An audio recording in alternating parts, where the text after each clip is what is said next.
네, 이번에는요, 저희 오피계신 책의 구성에 대해서 설명을 드리겠습니다. 자, 시작해서 가장 많은 분들이 여러분 지금 쓰고 있는 오픽 책인 특징이 자, 어떤 구성을 갖고 있는지 바로 이런 구성에서 여러분이 공부 효율성이 나온다고 보면 되겠거든요. 자, 가장 먼저요.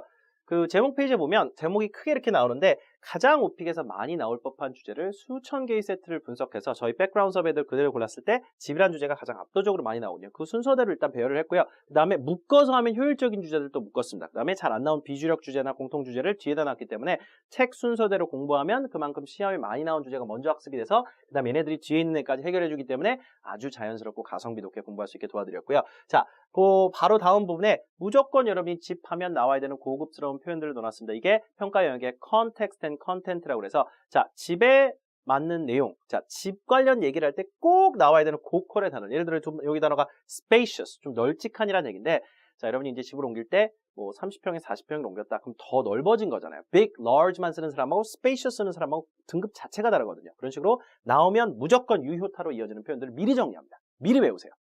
문장 외우기 전에 미리 단어를 외우시라는 얘기입니다. 얘네들은 필수템입니다. 자, 그 다음에요. 각각의 문제 세트가 어떻게 나오는지 정확하게 알아야겠죠? 이게 아까 평가 영역 중에 task and functions라고 해서 정확한 답변하려면 정확하게 문제가 어떤 수로 나오는지를 다 알아야 됩니다. 집에 나오는 현존하는 오픽의 세트 다 잡았어요. 그래서 1세트, 2세트, 3세트 이런 순서로 물어봅니다. 자, 이런 문제는 어디가 있어요? 옆에 나와 있습니다. 그래서 옆에 여러분이 잘 보시면 여기 문제, 아, 이런 한국말에 이런 문제들이 나오는구나. 이 빨간색 부분은 실제 그 문제의 중심적인 질문입니다. 그래서 여러 가지 다발성 질문이 나오지만 이런 그 빨간색 부분 중심적인 얘기만 하면 돼요. 주변적인 얘기 다른 거 물어보는 거 덜 얘기하거나 안 얘기해도 감점은 없습니다. 그래서 실제 이 문제를 분석해서 여러분이 아까 세트가 어떻게 나오는지를 그 세트, 요 순서로 나오는구나. 예, 이런 순서대로 나오고 예, 이렇게도 나오는구나. 이 세트를 여러분이 정확하게 파악해서 그것까지 수록해놓은 책은 시중에 없습니다. 유일해요. 자, 그 다음에요. 실제 책의 구성으로 가보면요. 집에 대해서 이제 묘사하는 자세한 문제 유형을 문제와 해석을 좀 해드렸고 답변 부분 보면 빨간색, 파란색이 막 섞여 있는데 자 그냥 막 여러분 예쁘라고 한 게 아니라 빨간색 부분은 무슨 뜻이냐면 자 여러분이 족보 템플릿에서 배웠던 AL 문장 훈련 있죠. 그 앞에 이제 할 겁니다. 그 부분에서 가장 기본기가 높은 어떤 문장들. 빨간 문장은 자기 답변에 무조건 넣는 게 좋습니다. 기본기가 낮으면 죽어도 IHAL을 잘 안 줍니다. IM2에서 멈추지 않으려면 그 상위 등급에 올라가는 상위권의 어떤 문장들 여러분 빨간색으로 써야 되고 왜 그런지는 저희 AL 부분 영상을 통해서 또 확인하세요. 자, 파란색 부분이 내용입니다. 내용과 기본기가 올라가. 내용이 좋죠. 내용이란 말은 정확하게 집을 얘기할 때는 써야 되는 내용들이 들어가 있으니까 그 주제에 관련된 내용들과 그 다음에 기본기가 높은 문장들이 합치면서 시너지가 나고 폭발을 하게 됩니다. 여러분 등급은 계속 올라가게 됩니다. 그래서 자기가 원하는 문장만 골라서 이렇게 플러스를 쓰시면 돼요. 그렇죠? 이 플로우에서 영작할 필요도 없습니다. 그냥 책 내용을 보고 필요 없는 문장들만 지우면 자기 문장이 된다는 얘기가 되겠죠. 그래서 각색만 살짝 해서 본인 답변 쓰면 되기 때문에 여러분이 영작하고 자기 답변 만들 수 있는 시간을 다 저희가 해드렸습니다. 여러분은 외우고 쓰고 연습만 하시면 되겠습니다.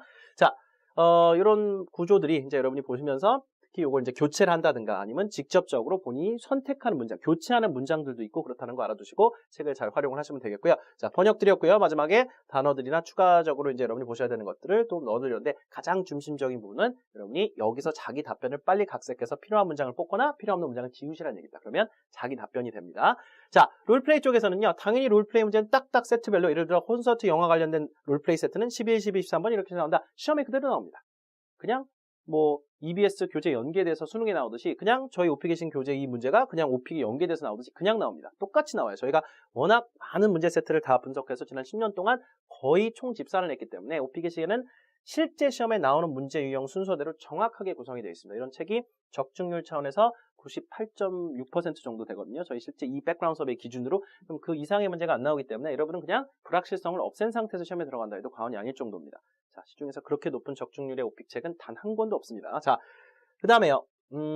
세트별로 이제 보여주죠. 어떤 세트인지. 자, 실제 롤플레이 세트에 들어가면 실제 롤플레이는요, 템플릿 작업을 많이 합니다. 그래서 실제 이런 자기의 어떤 말을 많이 하는 게 아니라 그 기능적인 얘기를 하기 때문에 문제 유형에 맞게끔 족보를 딱 외워서 딱 넣었다 뺐다 주제가 뭐가 나오든 난 하는 얘기 똑같다는 얘기니까 요 옆에 이런 것들이 족보의 어떤 기승전결이고 요 빨간색 문장이 주인 그런 답변들은 뭐예요? 어떤 족보 성격의 답변이란 걸 인식을 좀 하시고 일단 템플릿을 몇 개 좀 외워달라고 부탁드리고 우리 김소라 선생님이 같이 공동조수를 하신 분이 이 선생님께서 요거를 잘 정리를 해주실 겁니다. 그렇죠? 여러분 책에 있는 내용과 그 영상 합쳐서 연습하시고 그 다음에 문제 하나씩 공략을 해보셨으면 좋겠습니다. 자, 책의 구성은요, 여러분이 보시면 아주 직관적으로 이해할 수 있게 해놨는데 제가 영상을 통해서 또 한번 설명드리는 이유는 혹시나 몰라서 여러분이 다시 한번 설명을 들으시고 하면 더 책을 잘 이용하실 수 있을 거라는 어떤 희망에서 그렇게 이렇게 소개를 좀 해드렸습니다. 화이팅입니다.